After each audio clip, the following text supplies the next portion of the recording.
For those who are unaware, Ric Flair was a recent guest on the Joe Rogan podcast. And once again, Ric Flair talks about Jim Herd. And many might say, oh, Ric Flair won't let this go. But people will not understand the extent until they hear this podcast. The effect that Jim Herd had on Ric Flair.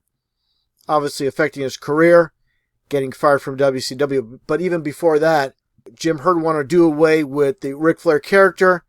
Convert him into Spartacus. Shave his head. Have an earring. And so forth. It basically broke Ric Flair to the point where he started to self-medicate.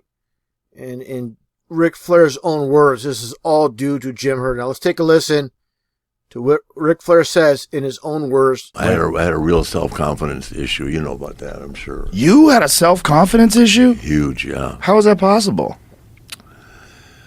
Just different promoters having different feelings about my position with the company and life.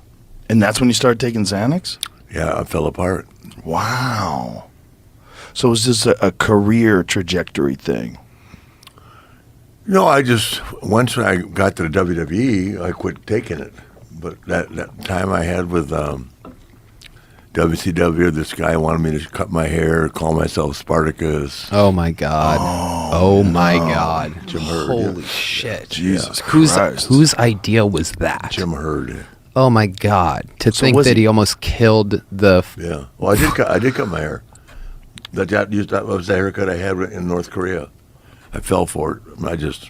But I was cracked by then.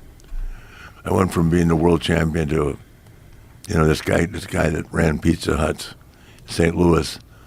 Ted just hired his friends to run the wrestling, and his friends just hired people. It's like until they hired Bobby Cox, the Braves never won. He had his next door neighbor running the Braves. You remember? And then all of a sudden the Braves became good. Bobby Cox, the manager, he just let his friends run a lot of his businesses.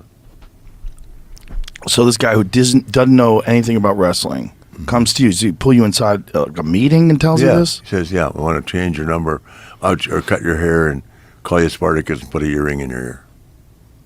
So what do you say to this? I was in shock.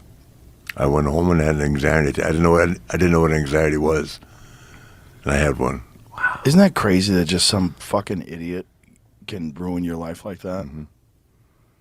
Wow. And like with that, I'm sure the suggestion was to drop everything that you had at that point, except for your physical moves in the ring. But like your promo. No, nothing about that. Oh, just the name. name. Know it.